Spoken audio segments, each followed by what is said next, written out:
सब आ चुके हैं, बस आपका इंतजार है। आज के शिक्षक दिवस समारोह के मुख्य अतिथि बिहार के हर दिल अजीज दिवस के रूप में मनाता है डॉक्टर राधा कृष्णन जी, इसी शिक्षक सभा में वीरावन है। मेहमानों का पूर्ण से स्वागत हमारी सभ्य संस्कृति का अहम हिस्सा है। इसलिए बच्चे जो फूलों से श्रद्धा के साथ हर्षोल्लास के साथ मेहमानों का फूलों से स्वागत कर रहे हैं। इसी के गुनगुनाने से फजाएं गुनगुना उठी, इसी के गुनगुनाने से फजाएं गुनगुना उठी, तरन्नुम ही तरन्नुम अब जमीन से आसमां तक है। आज के समारोह के मुख्य अतिथि मुख्यमंत्री माननीय नीतीश कुमार जी को अपने बीच देखने नीतीश कुमार जी से अब सादर निवेदन है कि वो देश के महान सपूत डॉक्टर सर्वपल्ली राधाकृष्णन के चित्र पर माल्यार्पण और दीप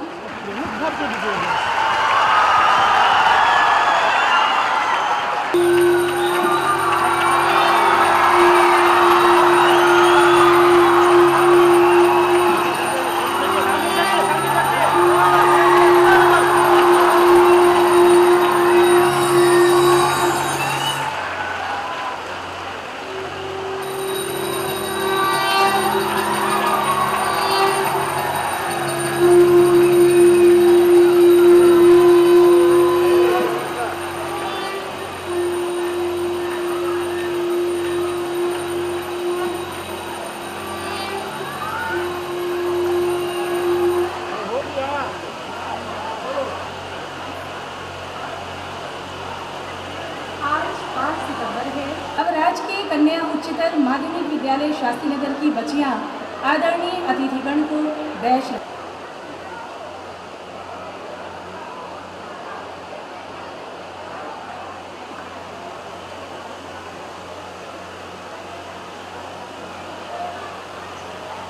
बच्चियां मेहमानों का स्वागत।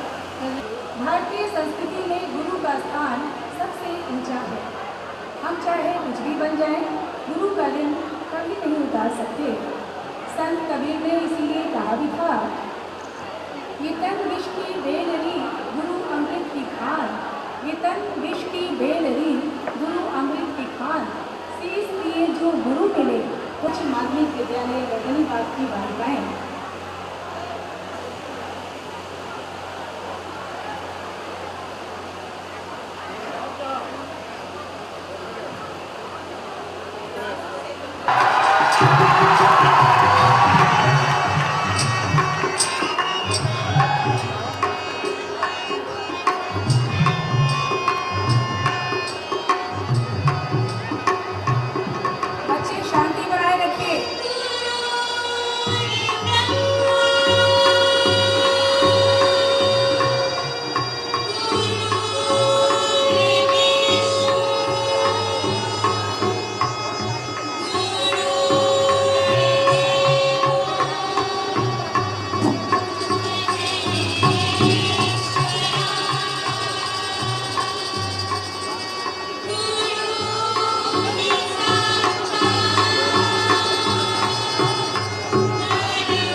मानव संसाधन विकास विभाग, अध्यक्ष बिहार विद्यालय परीक्षा समिति, मंच पर आसीन सम्मानित अतिथिगण,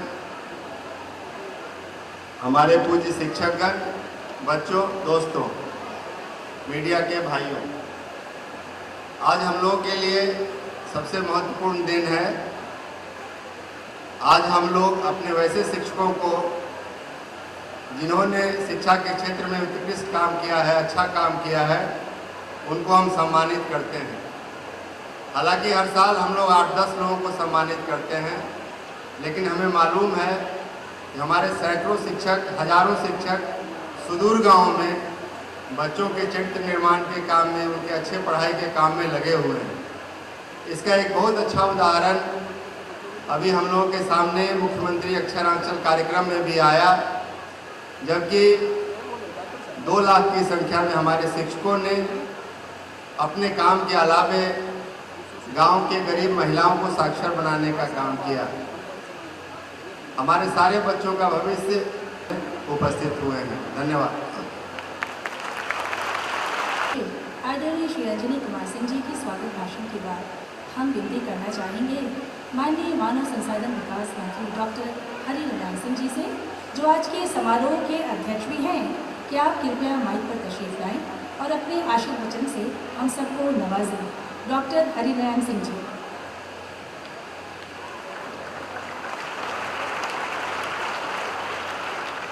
भारत के पूर्व राष्ट्रपति डॉक्टर सर्वपल्ली राधाकृष्णन जी के 122वीं जयंती के अवसर पर शिक्षक दिवस समारोह में उपस्थित मुख्य अतिथि के रूप में बिहार सरकार के लोकप्रिय मुख्यमंत्री आदरणीय नीतीश बाबू, इस कार्यक्रम में उपस्थित मानव संसाधन विकास विभाग के प्रधान सचिव आदरणीय अंजनी बाबू, कार्यक्रम में उपस्थित बिहार विद्यालय परीक्षा समिति के चेयरमैन A.K.P. यादव जी, इस कार्यक्रम में अन्य गणमान्य उपस्थित जन, शिक्षक एवं छात्र छात्राओं और प्रेस एवं मीडिया के बंधुओं, आप सबको पता है कि डॉक्टर राधा कृष्ण पल्लव जी सर्वप्रथम एक शिक्षक थे।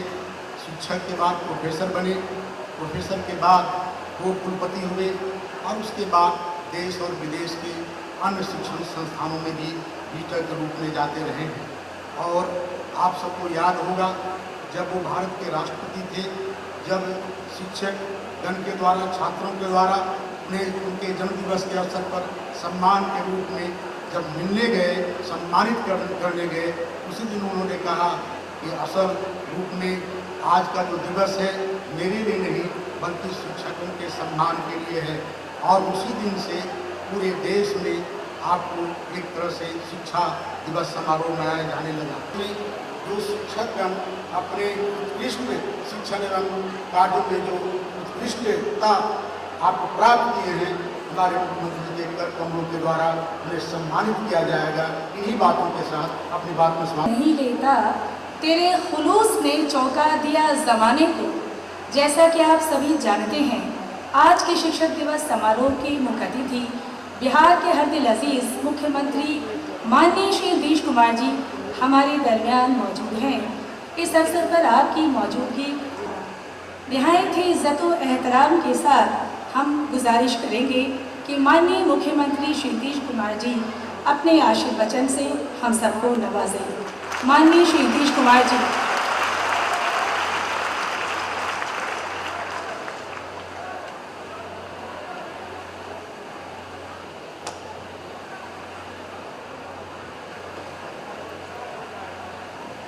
माननीय मानव संसाधन विकास मंत्री श्री हरिनारायण सिंह जी, सामने बैठे हुए बिहार विधान परिषद के माननीय सदस्य और शिक्षक प्रोफेसर असलम आजाद साहब,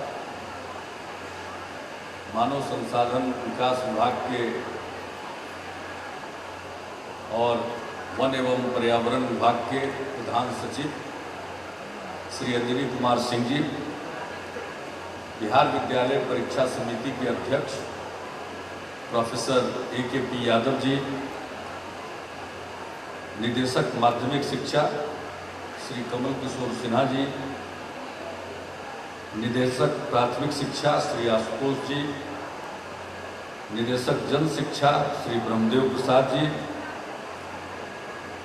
यहाँ उपस्थित अन्य सभी पदाधिकारीगण, शिक्षकगण, पत्रकार मित्रों और छात्र छात्राओं, आज शिक्षक दिवस है। सबसे पहले मैं आप सबको और बिहार के शिक्षक समुदाय को शिक्षा से अनुराग रखने वाले तमाम लोगों को और सभी छात्र छात्राओं को इस अवसर पर अपनी शुभकामनाएं देता हूं। स्वर्गीय डॉक्टर सर्वपल्ली राधाकृष्णन जी के जन्म दिवस को शिक्षक दिवस के रूप में हम मनाते हैं और इसका मुख्य मकसद है कि समाज में शिक्षकों को सम्मान करने की परंपरा रही है, तो एक दिन शिक्षकों के प्रति उनके सम्मान में और उनके प्रति सम्मान प्रकट करने के लिए समर्पित होना चाहिए। तो इसलिए शिक्षक दिवस का चलन शुरू हुआ है। बिहार में शिक्षा के प्रसार के लिए अभियान चल रहा है। कहाँ 2005 में 25 लाख से भी ज्यादा बच्चे स्कूलों के बाहर थे, कुछ कदम उठाए गए, नए स्कूल का निर्माण, शिक्षकों की नियुक्ति, 15,000 नए विद्यालय का निर्माण किया गया, लगभग 16,000 प्राथमिक विद्यालयों को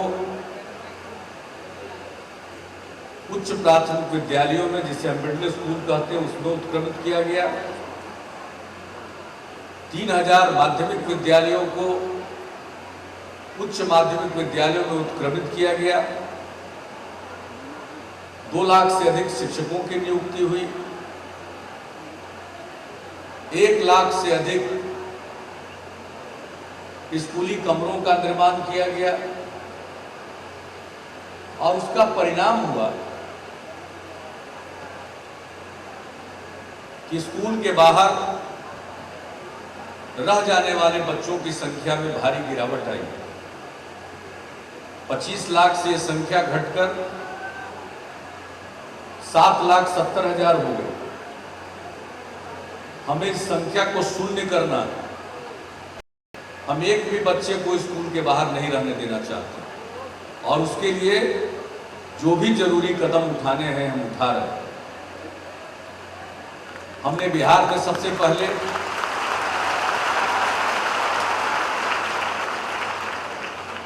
एक शिक्षक पर 40 विद्यार्थियों का अनुपात तय किया, लेकिन अब शिक्षा के अधिकार संबंधी कानून लागू हो गया है। अब हमें एक शिक्षक पर 30 विद्यार्थी रखने, यानी 30 विद्यार्थियों पर एक शिक्षक होने और उसके लिए और जितने शिक्षकों की नियुक्ति करनी है उतनी नियुक्ति की जाएगी। हमें मालूम है कि शिक्षकों की कमी है और उसके चलते अप्रशिक्षित शिक्षक भी नियुक्त हुए। हमें सबको प्रशिक्षित करना है, उसका एक अभियान इंदिरा गांधी ओपन यूनिवर्सिटी के साथ मिलकर चलाया जा रहा है। लेकिन जो प्रशिक्षण का कोर्स चलाने वाले महाविद्यालय है उनकी संख्या कम रही है। इसलिए अब हम लोगों ने एक निर्णय लिया है कि बिहार में जितने अंगीभूत कॉलेज हैं, कंस्टिट्यूएंट कॉलेजेज हैं, सब में, सभी कॉलेजेज में बीएड की पढ़ाई होगी ताकि प्रशिक्षित शिक्षकों की कमी को दूर किया जा सके। तो हर स्तर पर हम इस काम को कर रहे हैं, क्योंकि अब हमने मात्रा का जहां तक सवाल, क्वांटिटी, अब बच्चे स्कूल पहुंचने लगे और जो बच्चे हैं वो भी स्कूल पहुंचेंगे। तो हमारे सामने एक चुनौती थी कि इतनी बड़ी संख्या में बच्चे बाहर रह जाते हैं। और आप में से कुछ लोगों को याद होगा जब हमारी सरकार बनी थी और उस बीच में स्कूल बनाने का, शिक्षकों के नियोजन का निर्णय लिया जा रहा था, और उस बीच में ही हमने अपने पुलिस कर्मियों का आह्वान किया था कि जो भी बच्चे गली कूचे में खेलते नजर आवे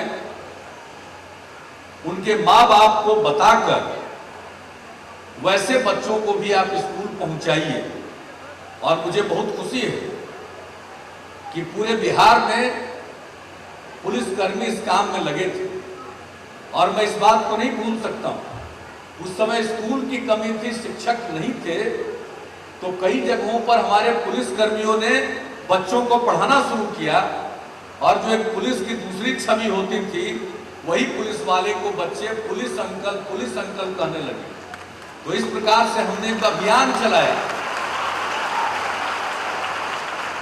तो एक उस समय हमारे सामने चुनौती थी कि इतनी बड़ी संख्या में बच्चे जो स्कूली शिक्षा से रह जाते हैं उनको वहां पहुंचाएं। अब वो काम पूरा हो रहा है, और जिस समुदाय के लोग स्कूलों के बाहर रह जाते थे उनके लिए हमने विशेष अभियान चलाया। खास करके अल्पसंख्यक मुस्लिम समाज के बच्चे, महादलित समाज के बच्चे ज्यादा संख्या में स्कूलों के बाहर रहते थे। इसलिए अल्पसंख्यक मुस्लिम टोले मोहल्लों में तालीमी मरकज और महादलित टोलों में उत्थान केंद्र की शुरुआत की गई ताकि उनको स्कूल के लायक बनाया जा सके और स्कूल पहुंचाया जा सके। अब हमारे सामने गुणवत्ता का प्रश्न है, यानी शिक्षा की गुणवत्ता बेहतर होनी चाहिए। इसलिए हमने 2 टास्क दिया है शिक्षा विभाग। एक तो शिक्षकों का प्रशिक्षण, न सिर्फ उन शिक्षकों का प्रशिक्षण जो अप्रशिक्षित थे, बल्कि उनका भी बीच बीच में ओरिएंटेशन, उन्मुखीकरण। जो प्रशिक्षण की डिग्री पाए हो उन सब लोगों का ओरिएंटेशन होना चाहिए, उन्मुखीकरण होना चाहिए, उनकी भी बीच बीच में ट्रेनिंग होनी चाहिए ताकि शिक्षकों की गुणवत्ता हो और बेहतर वो शिक्षा प्रदान कर सके। और दूसरा हमने कहा है कि शिक्षा के पहले प्री स्कूल जो कहा जाता है, शिक्षा के पहले जिसमें औपचारिक रूप से बच्चे स्कूल में जाते हैं, उसके पहले 3 वर्ष से लेकर 6 वर्ष के आयु वर्ग के जो बच्चे हैं उनको आंगनबाड़ी केंद्रों पर आहार दिया जाता है और उनको कुछ पढ़ाया जाता है, कुछ सिखाया जाता है। हम अपने विश्वास यात्रा के दौरान अनेक आंगनबाड़ी केंद्रों पर भी गए। वो प्रथा अच्छी है, बच्चों को सिखाने का तरीका अच्छा है, लेकिन हमने महसूस किया कि गरीबी के कारण बच्चों के तन पर वस्त्र नहीं थे। फटे चीटे मैले कुचैले कपड़ों को पहनकर वो आंगनबाड़ी केंद्रों पर थे। तो हमने ये तय किया कि आंगनबाड़ी केंद्र में जो भी बच्चा जाएगा उन सबों को प्रति वर्ष कपड़ा सिलवाने के लिए हम लोग 250 रुपया देंगे ताकि वो ठीक ठाक कपड़ा पहन करके गांव की आंगनबाड़ी केंद्र में जाएगा। 3 साल से 6 साल के बच्चे प्रति वर्ष, और वहां से ही हम उनको कपड़ा देकर, आहार देकर और कुछ पढ़ाना लिखाना। और हमने देखा कि वो खूब सीखते हैं बच्चे। क ख ग घ भी सीख रहे हैं, गिनती भी सीख रहे हैं। और बिहार का ये पूरा का पूरा इलाका तो गणित का इलाका रहा। और कहीं की बात दूसरी हो सकती है, लेकिन इस इलाके में तो प्राचीन काल से ही गणित एक आंदोलन रहा। तो बच्चे गिनती भी सीखते हैं, पढ़ा भी सीखते हैं। तो वहां से ही बच्चों पर ध्यान देते हुए, और जब स्कूल आएंगे तो हमने पहले से ही कर दिया कि जो भी बच्चा जाएगा तीसरे क्लास में, तीसरा, चौथा, पांचवा, तीनों क्लास में हर बच्चे को, चाहे वो किसी भी परिवार का हो, किसी भी समुदाय का हो, सबको हर वर्ष कपड़े के लिए हम लोग 500 रुपया दे रहे हैं, ताकि उनको शिक्षा के प्रति आकर्षण पैदा हो। गरीबी के कारण माँ बाप स्कूल नहीं भेज पाते, बच्चों की शिक्षा का संकट है। हमने जब मध्य विद्यालय में, मिडिल स्कूल में पोशाक की योजना शुरू की और उसके बाद लड़कियों की संख्या बढ़ी, हमने उसकी समीक्षा जिले जिले में जाकर की है। 2 गुने से भी ज्यादा अब लड़कियां स्कूलों में जा रही है मध्य विद्यालय। अब मध्य विद्यालय में तो लड़का लड़की लगभग बराबरी की स्थिति में पहुंच रहा है। कहां पहले अपनी बेटियों को लोग पढ़ने के लिए नहीं भेजते थे, गरीबी के कारण उसके पास कपड़ा नहीं होता था माँ बाप को ठीक ढंग से देने के लिए, इसलिए हम लोगों ने योजना शुरू की और हाई स्कूल सबको पहुंचाने के लिए साइकिल देना शुरू किया। 2007 से योजना शुरू हुई और पूरे बिहार में 9वें क्लास में 1,70,000 लड़कियां थी और 3 साल ये योजना चलने के बाद 2010 में 9वें क्लास में पूरे बिहार में लड़कियों की संख्या बढ़कर हो गई है 4,90,000, 3 गुना संख्या बढ़ी है। शायद ही इस देश में कोई इस प्रकार की सफल योजना हुई, लेकिन हम लोग तो भाई साधारण पृष्ठभूमि के व्यक्ति हैं। अगर कोई काम करेंगे तो उसके बारे में अप्रिसिएशन तो बहुत समय लगेगा और कुछ लोग जो ऊपर से टपकते हैं उनका कहना ही क्या है। लेकिन ये काम हुआ, आज बिहार में परिवर्तन आ रहा है। कहां पटना में लड़की साइकिल चलाती थी, आज गांव गांव में लड़कियां साइकिल चलाते हुए स्कूल जा रही हैं। शुरू में लोगों ने आशंका व्यक्त की कि लड़कियों के साथ कहीं कोई छेड़खानी न करे, फब्ती न कसे। तो मैंने एक ही बात कहा था कि हम लड़की को साइकिल भी दे रहे हैं, जूडो कराटे का ट्रेनिंग भी देंगे, ताकि वो रास्ते में बदबुओं से भी निपट सके। लेकिन पूरे बिहार में एक घटना नहीं घटी, लेकिन लड़कियां जूडो कराटे सीख रही हैं, विदेशों में जाकर जूडो कराटे में पुरस्कार प्राप्त कर रहे हैं। तो ये 3-4 साल के अंदर तो इतना परिवर्तन है। अब लड़कियों में आत्मविश्वास आ गया, तो लड़के लोग जगह जगह देखे कि मायूस हैं, कहीं से हम गुजर रहे हैं तो किसी कोने से लड़कों की आवाज आती थी कि अंकल हम लोगों का क्या होगा। तो हमने तय किया कि अब लड़कों को भी 9वें क्लास में जाने पर लड़कियों की तरह ही साइकिल योजना का लाभ दिया जाए। और उसका अंजाम हुआ है कि इस साल 2010 में लड़कियों का 4,90,000 और लड़कों का लगभग 6,35,000, तो मिलाकर 12.25 लाख साइकिल खरीदने के लिए राशि का वितरण हुआ। तो शिक्षा के प्रति एक आकर्षण पैदा हुआ है, दरअसल शिक्षा के प्रति अनुराग पैदा हुआ है और यही हम चाहते हैं। और हम एक बात और चाहते हैं कि हमारे बच्चे, बिहार के लोग गणित में और भाषा सीखने में निपुण हैं। तो हमने तय किया कि भाषा सीखना चाहिए और स्कूल के समय में भाषाओं को सीखना, उसको आत्मसात करना सरल है। इसलिए हमने तय किया कि हर स्कूल में हम उर्दू पढ़ाने का भी इंतजाम करेंगे। हर स्कूल में उर्दू के शिक्षक होंगे, जो बच्चा उर्दू सीखना चाहेगा उर्दू सीखेगा। हर एक मध्य विद्यालय में संस्कृत के शिक्षक होंगे और संस्कृत शिक्षा, मैं अपनी बात कहता हूं, मिडिल स्कूल में हम लोगों ने संस्कृत सीखा और फिर हाई स्कूल में कोई ठीक से पढ़ाने वाला नहीं मिला। लेकिन जब हम मैट्रिक की परीक्षा दिए तो उसमें हमको संस्कृत में, वो चूंकि हम छठा सातवां में ही सीखे थे, उसी के आधार पर हमको मैट्रिक की परीक्षा में, बोर्ड की परीक्षा में 88 नंबर आया और 30 नंबर काट करके, वो ऑप्शनल होता था, 30 नंबर काट करके पूरे में जुड़ता था एग्रीगेट में, और उसी के चलते हमको नेशनल स्कॉलरशिप मिला। तो मुझको लगता है कि भाषा सीखना चाहिए। हमारे पास बहुत लोग आते थे बंगला भाषी, कि हमारे बच्चे बंगला सीखना चाहते हैं, तो हम 250 बंगला भाषी शिक्षकों की भी बहाली कर रहे हैं। तो हिंदी जाने, उर्दू जाने, संस्कृत जाने, और एक बात और है, अंग्रेजी भी जान लेना चाहिए। बाहर जाना है तो अंग्रेजी भी जानना चाहिए। अनिवार्य हम कभी अंग्रेजी को नहीं बनाएंगे, लेकिन अंग्रेजी सीखने का, जानने का, पढ़ने का सारा इंतजाम कर दिया जाएगा, ताकि जो अंग्रेजी भाषा से भी आगे बढ़ना चाहे तो उसको वो सहूलियत मिलेगी। तो हमारा जोर इस पर भी है कि भाषा भी जाने। पहले अंग्रेजी को कंपलसरी रखा जाता था, एक बोझ था, उनकी मेधा कुंद होती थी।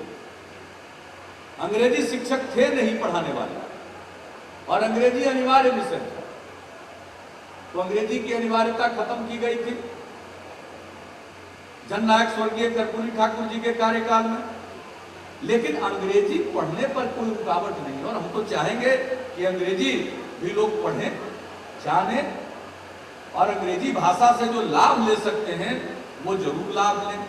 तो भाषा पर भी हम लोगों का जोर होगा। और एक चीज और पर जोर देना है, जब सब पढ़ेंगे, शिक्षा के प्रति अनुराग पैदा हुआ, तो शरीर का भी काम है और दिमाग का भी काम, यानी कुल मिलाकर मन को ठीक रखना। तो मन को ठीक करने के लिए कुछ व्यायाम भी होना चाहिए और योग भी होना चाहिए। इसलिए हर स्कूल में बच्चों को योग प्रशिक्षण, शारीरिक प्रशिक्षण, ये सब का इंतजाम किया जाएगा, ताकि हमारे बच्चे स्वस्थ रहे हर दृष्टिकोण से, शारीरिक रूप से, मानसिक रूप से। और जब ये सब काम करेंगे और पढ़ेंगे लिखेंगे तो मन स्थिर होगा। मन बड़ा चंचल होता है, चित्त बहुत चंचल होता है, और चंचल चित्त वाले तरह तरह का गलती कर जाते हैं। इसलिए हम चाहते हैं कि हमारी नई पीढ़ी का हौसला बुलंद हो और चित्त भी चंचल न हो। थोड़ा बहुत तो चंचलता चलती है, बाएं दाएं के दृश्य पर तो चंचलता आ ही जाती है थोड़ी बहुत, लेकिन उसमें कोई गुनाह नहीं होना चाहिए। हमारा लक्ष्य है, हम अंतरिक्ष में जाना चाहते हैं, अपने लक्ष्य को प्राप्त करें। हम दुनिया के किसी भी क्षेत्र में आगे बढ़ना चाहते हैं, वहां जाएंगे। और बिहार के लोगों के मेधा का कोई जवाब नहीं कि देश भर में कोई परीक्षा होती है, चाहे वो एडमिशन के लिए हो, नामांकन के लिए या नौकरी के लिए, चाहे वो अंजनी बाबू बैठे हुए IAS हैं, संघ लोक सेवा आयोग की परीक्षा हो जिससे लोग IAS, IPS, IFS बनता है, या फिर रेलवे भर्ती बोर्ड में रेलवे की नौकरी हो, कोई नौकरी हो, किसी प्रकार की नौकरी हो, देश भर में निकले, सबसे अधिक संख्या में बिहार के बच्चे पास करते हैं। यहाँ के लोग मेधावी, अगर इनका इंतजाम हो जाए। बड़ा जलता है बाहर में, बाहर बिहारियों से बहुत लोग जलते हैं, बिहारियों के टैलेंट से, इसकी मेधा के चलते जलते हैं। जहां जाता है वहीं पास कर जाते हैं, बाकी लोग सोचता रह जाता है, बिहार के लोग बाजी मार ले जाते हैं। तो बिहार में जो दम है, इसके बदौलत बिहार आगे बढ़ेगा। और अभी कुछ समय पहले तक बिहार हंसी का और मजाक का पात्र रहता था, आज बिहार हंसी और मजाक का पात्र नहीं बचा। अब बिहार के लोगों की लोग इज्जत करते हैं। तो आइए संकल्प ले, शिक्षक दिवस के अवसर पर हम अड़ोस पड़ोस में भी किसी को अनपढ़ नहीं रहने देंगे। पढ़ना बहुत जरूरी है। जब कोई पढ़ा लिखा नहीं रहता उसको लोग ठग लेते हैं। इसलिए हमने 40 लाख महिलाओं को साक्षर बनाने के लिए अक्षर आंचल योजना की शुरुआत की। अब वो 8 सितंबर को वो काम पूरा हो जाएगा। इसमें हमारे 2 लाख शिक्षक लगे थे अक्षर दूत के रूप में, और उन्होंने सेवा की है, लोगों को पढ़ाया। अब वो 2 लाख शिक्षक जो अक्षर दूत के रूप में अक्षर आंचल योजना में लगे थे, मैं उन सब लोगों को, प्रत्येक शिक्षक को 1,000 रुपए का पुरस्कार दिलवाऊंगा और उनको प्रशस्ति पत्र भी मैं दूंगा। और अब शिक्षकों का यह दायित्व आज के शिक्षक दिवस के अवसर पर कि उनके स्कूल का जो पोषक क्षेत्र है उस पर वो नजर रखें कि कोई भी बच्चा स्कूल के बाहर न रह जाए। हम सबको पढ़ाएंगे, शिक्षित बनाएंगे और उसके आधार पर विकसित बिहार बनाएंगे। 2015 तक बिहार को विकसित प्रदेश बनाना है और ऐसा प्रदेश बनाना है कि दूसरे लोग दांत तले उंगली दबाकर रह जाए और हम सब मिलकर के बिहार को इतना सुंदर और खुशहाल बनाएं कि बिहारी कहलाना कभी भी अपमान का विषय न हो, बिहारी कहलाना सदैव शान का विषय हो। तो इन्हीं शब्दों के साथ आप सबको धन्यवाद देते हुए, शिक्षक दिवस के अवसर पर शुभकामनाएं देते हुए और अंजनी बाबू को अंत में एक आग्रह करेंगे कि अभी तक तो आप शिक्षकों को जो सम्मानित करते हैं वो प्राथमिक एवं माध्यमिक विद्यालयों के शिक्षकों को सम्मानित करते हैं। अब इसका विस्तार करना चाहिए और कॉलेज और विश्वविद्यालयों के शिक्षकों को भी अगले वर्ष से सम्मानित करना चाहिए। इन्हीं शब्दों के साथ आप सबको धन्यवाद और शिक्षक दिवस के अवसर पर ढेर सारी शुभकामनाएं। जय हिंद।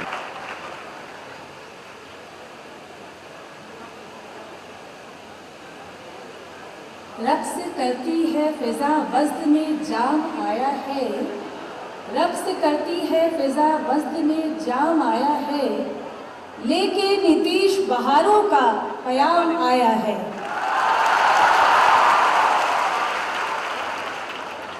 शाखों से टूट जाएं वो पत्ते नहीं है हम, शाखों से टूट जाएं वो पत्ते नहीं है हम, आंधी से कोई कह दे कि औकात में रहे। माननीय नीतीश कुमार जी के आशीर्वचन के बाद हम चलते हैं पुरस्कार की ओर। शिक्षक दिवस के अवसर पे प्रत्येक वर्ष कुछ शिक्षकों को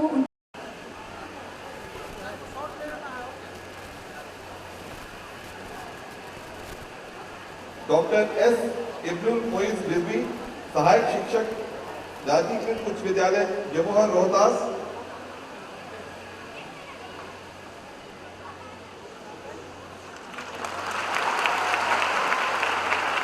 श्रीमती विद्या दास, सहायक शिक्षिका, कमला बालिका उच्च विद्यालय डुमरा सीतामढ़ी। इसके बाद प्राथमिक शिक्षकों का नाम निम्नवत है। श्री जयदेव कुमार दास, प्रभारी प्रधानाध्यापक, मध्य विद्यालय हकलागंज कटिहार। श्रीमती अर्चना, सहायक शिक्षिका, मध्य विद्यालय उफरैल पूर्णिया।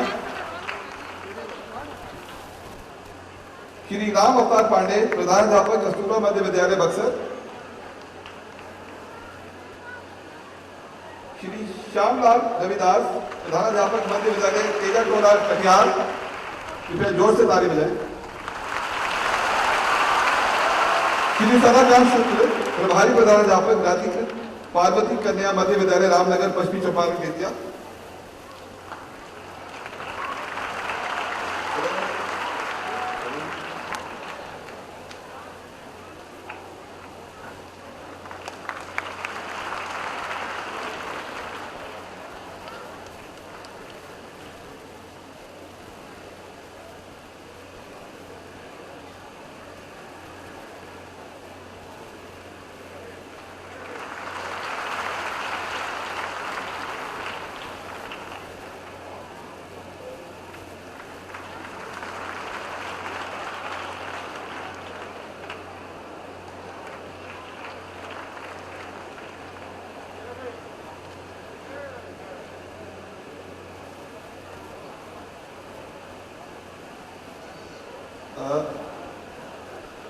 इसके बाद वर्ष 2009 में टोकन फ्लैग से सर्वाधिक राशि देने वाले 3 जिला शिक्षा पदाधिकारी के नाम निम्नवत हैं।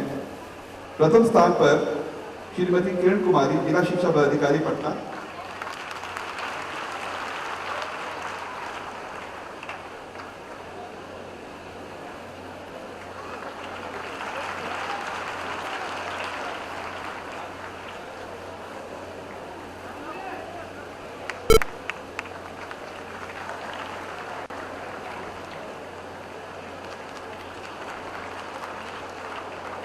श्रीमती किरण कुमारी, जिला शिक्षा पदाधिकारी, पटना।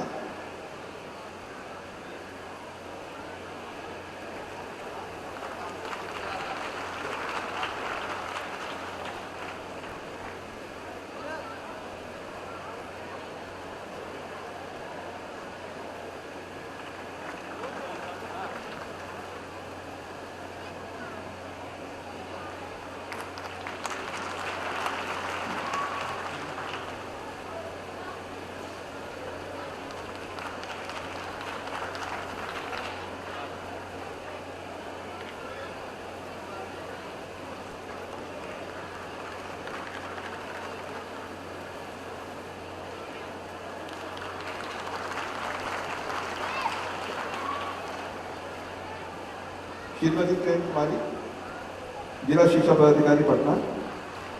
प्रथम स्थान श्री सत्येंद्र भूषण, जिला शिक्षा पदाधिकारी, नालंदा। स्थान नालंदा। श्री रविंद्र पांडे, जिला शिक्षा पदाधिकारी, मुजफ्फरपुर। तृतीय स्थान। द्वितीय स्थान के लिए नालंदा से कोई आए हैं?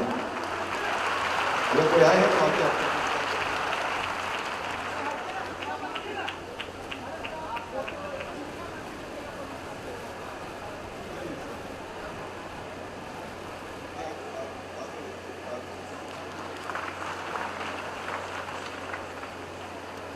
मैं सभी शिक्षकों से अनुरोध करूँगा कि ग्रुप फोटोग्राफ करना।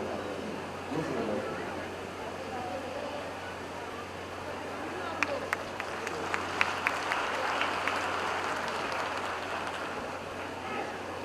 सभी पुरस्कृत शिक्षक सामने आ जाए, ग्रुप फोटोग्राफ के लिए।